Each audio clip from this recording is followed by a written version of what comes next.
الحمدللہ وحدہ والصلاة والسلام علی من لا نبی بعد وعلی آلہ واصحابہ الذین اوفوا عہدا اما بعد فاعوذ باللہ من الشیطان الرجیم بسم اللہ الرحمن الرحیم قل هل ننبئکم بالاخسرین اعمالا الذین ضل سعیہم فی الحیاة الدنیا وهم یحسبون انہم یحسنون صنعا اللہم صلی علی محمد وعلی آل محمد کما صلیت علی ابراہیم وعلی آل ابراہیم انک حمید مجید اللہم بارک علی محمد وعلی آل محمد کما بارکت علی ابراہیم وعلی آل ابراہیم انک حمید مجید۔ اللہ تعالیٰ نے اپنا فضل اور کرم احسان فرمایا کہ ہمیں دین اسلام کی عظیم نعمت عطا فرمائی۔ حضور اکرم صلی اللہ علیہ وسلم کا مبارک کلمہ پڑھنے کی توفیق عطا فرمائی۔ اللہ تعالیٰ نے اپنے فضل اور کرم سے نبی کریم صلی اللہ علیہ وسلم کی برکت سے شریعت مطہرہ عطا فرمائی۔ اب ہمارے ذمے ہے کہ ہم شریعت مطہرہ دین اسلام کو سمجھیں، اس کو اپنی زندگی میں لائیں، پوری امت میں اس کو لانے کی اپنی ہمت اور وسعت کے مطابق محنت اور کوشش کریں۔ شریعت اور دین اسلام بنیادی طور پر 5 چیزوں کا نام ہے۔ نمبر 1 اعتقادات، نمبر 2 عبادات، نمبر 3 اخلاقیات، نمبر 4 معاشرات، نمبر 5 معاملات۔ ان میں سب سے اہم ترین اعتقادات یعنی عقائد ہیں، اس کے بعد پھر عبادات یعنی اعمال ہیں، اور اس کے بعد اخلاقیات یعنی اخلاق ہیں۔ اعتقادات یعنی عقائد کو پڑھنا، عقائد کو سمجھنا، عقائد کے دلائل کو دیکھنا، عقائد پر ہونے والے شبہات پر غور کرنا اور ان کا جواب دینا، یہ ایک بحیثیت عالم اور بحیثیت طالب علم ہماری ذمہ داری ہے۔ اپنی ذمہ داری کو نبھانا یہ ہمارے ذمہ فرض ہے، یہ کسی پر احسان نہیں ہے۔ عقائد کو توجہ کے ساتھ پڑھنا اور سیکھنا چاہیے، عقائد پر خوب غور و فکر کرنا چاہیے۔ عقائد کا معاملہ بہت اہم ہے، یہ بات اچھی طرح ذہن نشین فرما لیں کہ جو عقائد کا اختلاف ہے یہ ناقابل برداشت ہے۔ عقائد 2 قسم کے ہیں، بعض عقائد قطعی ہیں اور بعض عقائد ظنی ہیں۔ عقائد قطعیہ وہ عقائد ہیں جو دلیل قطعی سے ثابت ہوتے ہیں اور اس کی بنیاد پر اسلام اور کفر کا فیصلہ ہوتا ہے۔ عقائد ظنیہ وہ ہوتے ہیں جو دلیل ظنی سے ثابت ہوتے ہیں اور اس کی بنیاد پر اسلام اور کفر کا نہیں بلکہ سنت اور بدعت کا فیصلہ ہوتا ہے۔ جو شخص عقائد قطعیہ کا قائل ہے وہ مسلمان ہے، اور جو عقائد قطعیہ کا منکر ہے وہ مسلمان نہیں ہے۔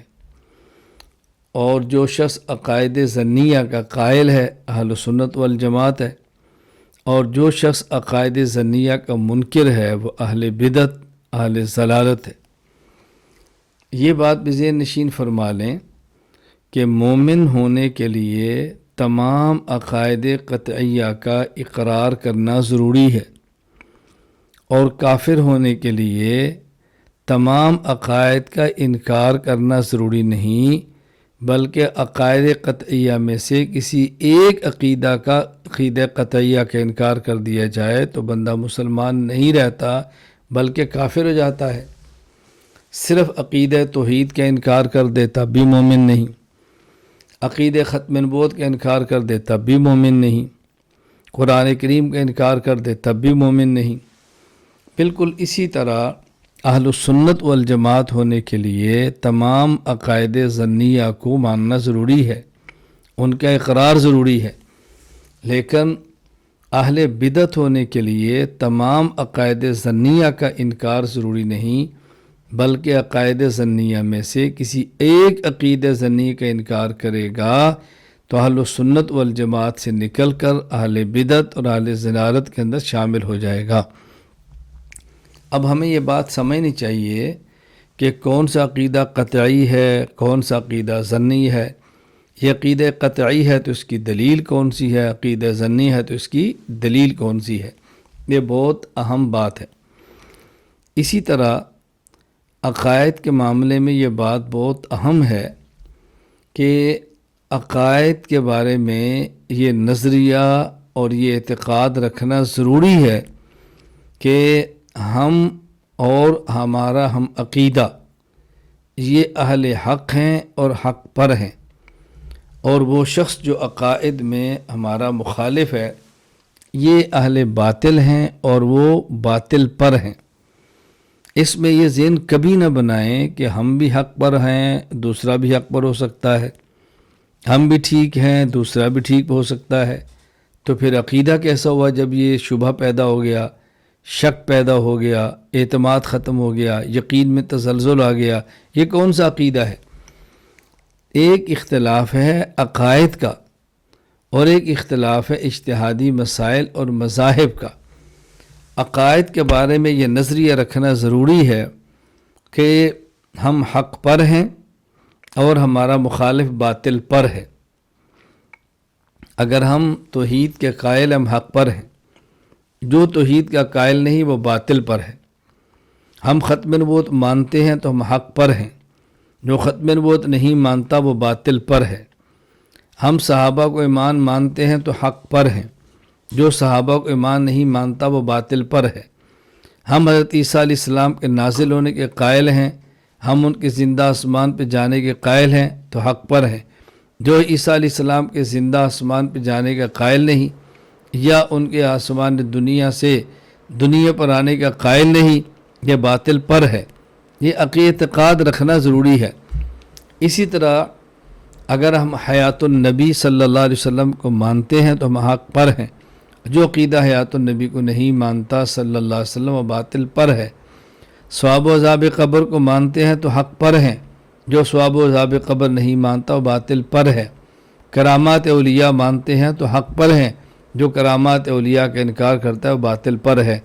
تو اعتقادات کے معاملے میں یہ نظریہ رکھنا ضروری ہے اور یہ عقیدہ بنانا ضروری ہے کہ ہم اہل حق ہیں اور ہمارا مخالف باطل ہے۔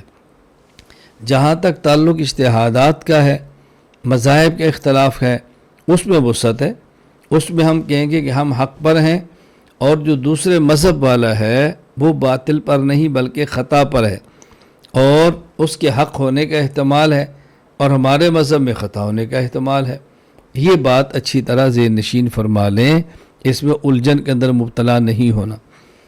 اب یہ بات بھی سمجھنا ضروری ہے کہ پھر مذہب کیا ہے۔ میں یہ بات بارہا مجالس میں سمجھا چکا ہوں، سمجھا رہا ہوں اور آئندہ سمجھاتا رہوں گا کہ 4 لفظوں میں اچھی طرح فرق سمجھ لیں۔ ان میں نہ سمجھنے کی وجہ سے، ان میں فرق نہ سمجھنے کی وجہ سے الجھن اور غلط فہمیاں پیدا ہوتی ہیں۔ نمبر 1 دین کیا ہے، نمبر 2 مسلک کیا ہے، نمبر 3 مذہب کیا ہے، نمبر 4 منہج کیا ہے۔ دین نام ہے اعتقادات قطعیات کا، جس کے انکار سے انسان دائرہ اسلام سے نکل جاتا ہے، اور ہمارا دین وہ دین اسلام ہے۔ اللہ تعالیٰ قرآن کریم میں فرماتے ہیں وَمَن يَبْتَغِ غَيْرَ الْإِسْلَامِ دِينًا فَلَن يُقْبَلَ مِنْهُ، جو شخص اسلام کے علاوہ کوئی اور دین قبول کرے تو ہم اس کا دین قبول نہیں کریں گے۔ ان الدین عند اللہ الاسلام، دین صرف دین اسلام ہے۔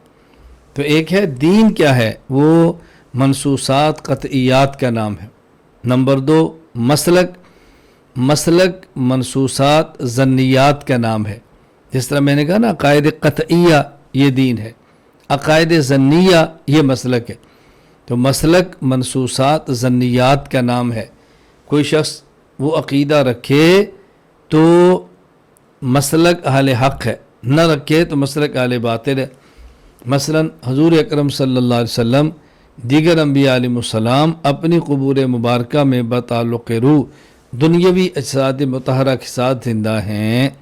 یہ مسلک ہے، یہ مسلک ہے، اس کا اعتقاد رکھنا ضروری ہے۔ جو اس کا اعتقاد نہیں رکھے گا وہ دائرہ اسلام سے نہیں نکلے گا، دائرہ اہل سنت والجماعت سے نکل جائے گا۔ نمبر 3 مذہب یہ اجتہادیات کا اختلاف ہے۔ اجتہاد امام ابو حنیفہ کا الگ ہے، امام مالک کا الگ ہے، امام شافعی کا الگ ہے اور امام احمد کا الگ ہے۔ یہ اجتہادیات کا اختلاف، یہ ہے مذاہب کا اختلاف۔ اس کو اچھی طرح ذہن نشین فرما لیں۔ مذاہب کے اختلاف میں ہر ایک مذہب کے بارے میں ذہن ہوتا ہے کہ یہ مذہب حق پر ہے لیکن خطا کا احتمال ہے، دوسرا خطا پر ہے اور اس میں حق کا احتمال ہے۔ نمبر 4 منہج کہتے ہیں طریقہ کار کو، پالیسی کو، کام کرنے کا طریق کیا ہے۔ ہمارا دین یہ اسلام ہے، ہمارا مسلک اہل سنت والجماعت ہے، ہمارا مذہب یہ احناف ہے، ہمارا منہج یہ دیوبندیت ہے۔ تو دیوبندیت منہج کا نام ہے، نہ مستقل مذہب ہے، نہ مستقل مسلک ہے، نہ مستقل دین ہے، دیوبندیت منہج کا نام ہے۔ اس کو اچھی طرح سمجھ لیں۔ اس لیے میں ایک بات ہمیشہ عرض کیا کرتا ہوں، ہم نے اکابر کے مسلک کو اکابر کے منہج کے مطابق لے کر چلنا ہے۔ مسلک بھی ہمارے اکابر کا ہو اور منہج بھی ہمارے اکابر کا ہو۔ اب اکابر کا منہج سمجھانے کے لیے بہت ساری مجالس کے اندر میں نے کھل کر بات کی ہے کہ ہمارے اکابر کا مسلک کیا ہے اور ہمارے اکابر کا منہج کیا ہے۔ اس پر میں آج کی مجلس میں ایک بات عرض کرتا ہوں، اس کو اچھی طرح ذہن نشین فرما لیں۔ دیکھیں، جس موضوع پر آپ کام کرتے ہیں اس موضوع پر شب و روز کام کریں، صبح و شام کام کریں، دن رات کام کریں، ہمہ وقتی کام کریں، کل وقتی کام کریں۔ لیکن جس موضوع پر آپ کام نہیں کر رہے، کوئی دوسرا اس موضوع پر کام کر رہا ہے تو اس کی تائید کریں، اس کو برداشت کریں، اس کے کام کو دیکھ کر خوش ہوں۔ یہ ہمارے اکابر کا منہج ہے، یہ ہمارے اکابر کا منہج ہے۔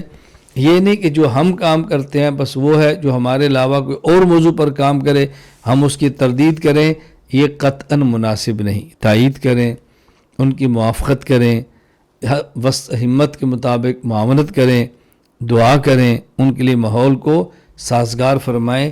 یہ ہمارے اکابر کا منہج ہے، اس کو اچھی طرح ذہن نشین فرما لیں۔ عقائد کا کام کریں اور عقائد کا کام کرتے ہوئے ذکر اللہ کا اہتمام کریں، اللہ کا اہتمام کریں، تہجد نفل عبادات کا اہتمام کریں۔ یہ ہمارے اکابر کا منہج ہے۔ یہ نہیں ہے کہ آپ توحید بیان کریں، ختم نبوت بیان کریں، عظمت صحابہ بیان کریں، عقائد پر کام کریں اور اعمال کو توجہ نہ دیں، اعمال کو معمولی سمجھ لیں اور ذکر اللہ کا اہتمام نہ کریں اور ایک ذہن بنا لیں کہ اصل تو عقیدہ ہے، اگر وہ ٹھیک ہے تو اس کی کیا ضرورت ہے۔ نہیں، یہ بات غلط ہے۔ ذکر اللہ، نوافل، نجی عبادات یہ سپورٹ دیتی ہے، یہ انسان کے لیے معین و مددگار بنتی ہیں، یہ عبادات معاون بنتی ہیں۔ تخلیہ اور تزکیہ یہ انسان کو مزین کرتا ہے، انسان کو خوبصورت بناتا ہے، انسان کے باطل کی اصلاح کرتا ہے، اللہ سے تعلق پختہ اور قوی ہوتا ہے۔ یہ ہمارے اکابر کا منہج ہے، اس کو بہت اچھی طرح ذہن نشین فرما لیں، اس سے کبھی بھی غافل نہیں ہونا۔ ہمارے اکابر کا منہج ہے، اس منہج کو ضرور سمجھنا ہے۔ اچھا، اسی طرح خارجی فتنوں کا مقابلہ کرتے ہوئے داخلی فتنوں پر نگاہ رکھنا یہ ہمارے اکابر کا منہج ہے۔ یہ نہیں ہے کہ خارجی فتنہ آئے آپ اس فتنے کی تردید میں اتنا بہہ جائیں کہ داخلی فتنے کی پرواہ ہی نہ کریں، ایسا ہرگز نہیں ہے۔ ہمارے اکابر خارجی فتنے کو دیکھتے ہوئے داخلی فتنوں پر بھی نگاہ رکھتے تھے، داخلی فتنوں پر بھی نگاہ رکھتے تھے۔ اگر آپ نے یہ دیکھنا ہے کوئی باہر سے آگ نہ برسائے، کوئی باہر سے ہمارے گھر کو نہ جلائے، تو یہ بھی دیکھنا ہے ہمارے گھر کے اندر جو ماچس ہے کہ وہ نہ جل جائے، کہیں چولہے کے اندر بجھا ہوا جو کوئلہ کہ ہوا کے ساتھ وہ نہ اٹھ جائے کہ وہ پورے مکان کو جلا کے نہ رکھ دے۔ ہم نے بھی ان چیزوں کو دیکھنا ہے اور ان چیزوں کو مد نظر رکھنا ہے۔ یہ تو ہمارے اکابر کا منہج ہے، اس کو بہت اچھی طرح ذہن نشین فرمائیں، اس سے غافل نہیں ہونا۔ ہمارا جو کام کا منہج ہے اس کو لے کر آپ نے چلنا ہے۔ ذکر کا اہتمام کریں، تہجد کا اہتمام کریں، تلاوت کا اہتمام کریں، تعلق مع اللہ کو پختہ کریں، گناہوں سے بچنے کا اہتمام کریں، اپنی زندگی کو سنت کے مطابق ڈالنے کی کوشش کریں۔ جس شخص سے رابطہ ہوتا ہو، مزاج ملتا ہو، اس سے بیت کا تعلق قائم کریں، خانقاہی ماحول بنائیں، خانقاہی مزاج بنائیں۔ یہ ہمارے کابر کا منہج ہے، سے کبھی غافل نہیں ہونا۔ چوتھی بات اس حوالے سے بہت اہم ہے، اس کو ذہن نشین فرما لیں کہ موت کے بعد ایک وقت ہے موت سے لے کر حشر تک کا، اس میں یا ارض جنت ہے یا ارض نار ہے۔ انسان قبر میں رہتا ہے، مومن ہے، نیک ہے تو جنت کا دروازہ کھل جاتا ہے، جنت کی ہوا خوشبو ملتی ہے۔ اگر یہ کافر ہے، بدبخت ہے، تو جہنم کا دروازہ کھلتا ہے، جہنم کی گرم لو اس کے اوپر آتی ہے، تپش اس کے بعد آتی ہے، جہنم کے دھویں اور بھوک کو محسوس کرتا ہے۔ اور حشر کے بعد پھر یا دخول نار ہے یا دخول جنت ہے۔ کچھ عرصہ بعض لوگ آراف پر بھی رہیں گے جن کے نیک اور برے اعمال برابر ہیں، بالآخر وہ جنت کے اندر چلے جائیں گے۔ اور اگر کوئی شخص مومن ہے، اپنی بد عملی کی وجہ سے جہنم میں گیا ہے، ایک وقت آئے گا اللہ تعالیٰ اس کو بھی جنت میں داخل فرما دیں گے، پھر ہمیشہ جنت والے جنت میں رہیں گے، جہنم والے جہنم میں رہیں گے۔ یہاں جو بات سمجھنی ہے کہ اصل فیصلہ جنت میں جانے کا وہ عقائد کی بنیاد پر ہے۔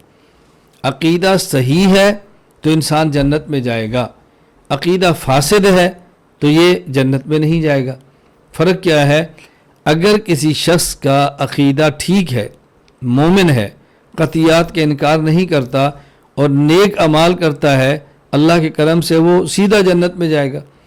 اور اگر کسی شخص کا عقیدہ ٹھیک ہے، قطعیات کا انکار نہیں کرتا، مانتا ہے، لیکن اعمال میں کوتاہی ہے، اللہ تعالیٰ چاہیں کہ اپنے فضل سے معاف فرما دیں، سیدھا جنت میں بھیج دیں، کسی کی شفاعت قبول فرما لیں، سیدھا جنت میں بھیج دیں، یا اعمال کی سزا بھگتنے کے لیے اس کو جہنم میں بھیجیں اور پھر جہنم کے بعد جنت میں بھیج دیں، یہ بات الگ ہے۔ لیکن جنت میں جانے کی بنیاد عقائد ہیں۔ یہ ممکن نہیں ہے کہ انسان قطعی عقیدے کا انکار بھی کرے اور پھر جنت میں بھی جائے، اللہ کی قسم ایسا ممکن نہیں۔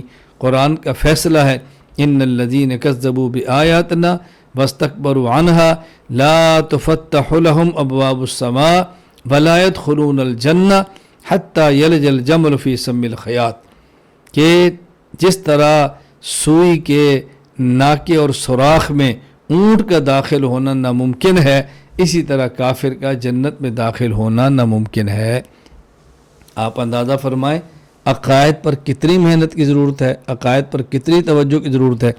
بحمد اللہ تعالی ہم نے مرکز اہل سنت والجماعت اسی بنیاد پر قائم کیا ہے کہ اس میں عقائد کی محنت بھی ہو، اعمال پر بھی توجہ ہو، نظریہ بھی سمجھایا جائے، تزکیہ بھی کیا جائے، تاکہ انسان اپنے باطن کی اصلاح بھی کرے، اپنے اخلاق کو درست بھی کرے، اعمال پختہ بھی کرے، اور عقائد کی محنت کے لیے میدان کے اندر نکلے، میدان سجائے، اپنے عقائد کو جرت سے، غیرت سے، دلیل سے، اخلاص سے یہ بیان کرے۔ الحمدللہ میرے اللہ کا بہت کرم ہے کہ مرکز اہل سنت والجماعت ایک مختصر سے عرصے میں آپ تمام حضرات کی محنت اور دعاؤں کی برکت سے دنیا میں ایک نمایاں مقام عقائد کے حوالے سے حاصل کر چکا ہے، اور الحمدللہ اب یہ عقائد کی محنت ملک پاکستان میں نہیں پوری دنیا میں پھیل گئی ہے۔ اس وقت ہمارا تخصص فی العقائد الاسلامیہ جو مرکز میں ہے، اس میں طلباء تو بحمد اللہ تعالی ہر سال 50-60 آ ہی جاتے ہیں، اس سال بھی علماء موجود ہیں، لیکن پوری دنیا میں اس وقت تخصص فی العقائد الاسلامیہ جو آن لائن ہو رہا ہے، اس میں امریکہ، کینیڈا، سعودی عرب، امارات اور جنوبی افریقہ، آسٹریلیا، ہندوستان، بنگلہ دیش، ترکیہ اور ملیشیا اور دیگر ممالک کو ملا کر کم از کم 250 کے لگ بھگ علماء پاکستان سمیت اس کے اندر تعلیم حاصل کر رہے ہیں۔ دیکھو کتنی بڑی کامیابی ہے۔ الحمدللہ تخصص کا مستقل نصاب بنا ہے، کتب تیار ہوئی ہیں، فائلیں تیار ہوئی ہیں، اور بڑے پرامن طریقے سے دنیا میں عقائد کا کام جاری ہے۔ جس طرح مرکز اہل سنت والجماعت ہمارا ایک مرکزی ادارہ ہے، ہماری خواہش تھی اور اس پر محنت بھی تھی، اللہ کرے پاکستان کے ہر ضلع میں ادارۃ النعمان بنے، خانقاہ حنفیہ بنے، عقائد کا کام ہو، اصلاح کا عمل جاری ہو۔ الحمدللہ جہاں کسی حد تک یہ کام خیبر پختونخوا میں ہوا ہے، پنجاب میں ہوا ہے، کشمیر میں ہوا ہے اور بلوچستان میں بھی شروع ہوا ہے، الحمدللہ اس میں ایک نمایاں کام سندھ کے اندر بھی شروع ہو چکا ہے۔ الحمدللہ کراچی میں مستقل خانقاہ ادارۃ النعمان بن گیا ہے، یہاں جامشوروں میں خانقاہ حنفیہ بن گئی ہے، مدرسہ قاسم العلوم موجود ہے، یہ ہمارا ہی ادارہ ہے۔ آگے نواب شاہ میں ہے، پھر اس کے بعد نوشہرہ فروز کے اندر ہے، اور بحمد اللہ تعالیٰ دادو کے اندر ہے۔ اس طرح یہ جگہ بن رہی ہیں۔ اللہ تعالیٰ آپ تمام حضرات کو جزائے خیر عطا فرمائے، آپ کام کر رہے ہیں۔ حضرت مولانا عبداللہ صاحب دامت برکاتہم جو کہ ہمارے بزرگ ہیں، بہت قدیم مجھ سے تعلق ہے، اللہ نے علم بھی دیا ہے، تقوی بھی دیا ہے، اللہ تعالیٰ نے درد بھی دیا ہے اور بہت اچھا ماشاءاللہ کام فرما رہے ہیں۔ مولانا محمد احمد صاحب پورے سندھ میں بھرپور محنت فرما رہے ہیں اور میری ہدایات کے مطابق چل رہے ہیں، پوچھ کے عمل کر رہے ہیں۔ اللہ تعالیٰ دیگر بھی تمام حضرات کو جو کام کر رہے ہیں اپنے کرم سے ترقیات عطا فرمائے، اللہ تعالیٰ قبول فرمائے، اللہ تعالیٰ اس محنت کو مزید آگے بڑھائے، اللہ تعالیٰ اس فیض کو عام فرمائے۔ آپ کے قریبی ہیں مولانا عبدالرحمن صاحب، ہمارے متخصص بھی ہیں اور میرے بااعتماد شاگرد بھی ہیں، کام کر رہے ہیں اس مدرسے میں۔ مولانا عبداللہ صاحب کے صاحبزادے قاری امیر عمر مسلسل لگے ہیں، کوششیں کر رہے ہیں، اللہ تعالیٰ ان کی کاوشوں کو محنتوں کو قبول فرمائے۔ تو یہ جو اس سال دورہ تحقیق المسائل ہمارا یہ قاسم العلوم خانقاہ حنفیہ جامشوروں کے اندر ہوا، انشاءاللہ ہم اس کا دائرہ مزید بڑھائیں گے۔ میں علماء سے گزارش کروں گا، آپ مرکز سے کتب لیں، آپ مرکز سے کورسز لیں، آپ مرکز سے پوری ترتیب سمجھیں، مرکز میں جا کے پڑھیں، کچھ وقت لگائیں اور پورے سندھ میں ان مراکز کا جال بچھا دیں، عقائد کی محنت کریں، اپنے اکابر کے مسلک کو ان کے منہج کے مطابق لے جانے کی کوشش کریں۔ ہمارے اس کورس کے اندر مفتی محمد اصغر صاحب مرکز سے تشریف لائے ہیں، سفر کیا ہے، مشقت برداشت کی ہے، اللہ تعالیٰ ان کا آنا بھی قبول فرمائے۔ میں آپ تمام حضرات کو داد بھی دیتا ہوں، شاباش بھی دیتا ہوں، آپ کی محنت کو قدر کی نگاہ سے دیکھتا ہوں کہ آپ نے کام کو شروع فرمایا ہے۔ اللہ تعالیٰ میں عقائد، اعمال، اخلاق کی محنت کے لیے قبول فرما لے، اللہ اخلاص کے ساتھ، اعتدال کے ساتھ، دلائل کے ساتھ کام کرنے کی توفیق عطا فرمائے۔ وآخر دعوانا ان الحمد للہ رب العالمین، الحمد للہ رب العالمین، والصلاة والسلام علی رسولی وعلی آلہ واصحابہ اجمعین۔ ربنا آتنا فی الدنیا حسنہ وفی الآخرۃ حسنہ وقنا عذاب النار۔ رب اغفر وارحم وانت خیر الراحمین، رب اغفر وارحم وانت خیر الراحمین، رب اغفر وارحم وانت خیر الراحمین۔ ربنا لا تزغ قلوبنا بعد إذ هديتنا وهب لنا من لدنك رحمة إنك أنت الوهاب۔ اے اللہ کریم ہمارے گناہوں کو معاف فرما، اے اللہ کریم ہماری خطاؤں سے درگزر فرما، اے اللہ کریم ہماری جائز حاجات کو پورا فرما، اے اللہ کریم ہماری مشکلات کو دور فرما، عافیت کے ساتھ دین کی مقبول خدمت کے لیے قبول فرما۔ اے اللہ کریم اپنے فضل سے، اپنے کرم سے اس فیض کو پورے عالم میں عام فرما۔ اے اللہ پورے عالم میں ہمارے کام کو قبولیت عطا فرما، قبولیت عامہ اور خاصہ عطا فرما۔ اے اللہ کریم وہ نیک اعمال عطا فرما جو تیری رضا کا سبب بنے، دین کی خدمت کا ذریعہ بنے۔ اے اللہ برے اعمال سے محفوظ فرما جو تیری ناراضگی کا سبب بنے اور دین سے محرومی کا سبب بنے۔ اے اللہ کریم اس مرکز کو قبول فرما، اس خانقاہ کو قبول فرما، ان کی محنت کو قبول فرما۔ اے اللہ کریم اپنے فضل سے، اپنے کرم سے اس کام کے لیے جو ضرورتیں ہیں اے اللہ آپ خزانہ غیب سے پوری فرما۔ ہم نے جو دعائیں مانگی اپنے حبیب صلی اللہ علیہ وسلم کے صدقہ ہماری تمام دعاؤں کو قبول فرما۔ وصلی اللہ تعالی علی رسول خیر خلقہ محمد وعلی آلہ وصحابہ اجمعین، آمین برحمتک یا ارحم الراحمین۔ السلام علیکم ورحمۃ اللہ وبرکاتہ۔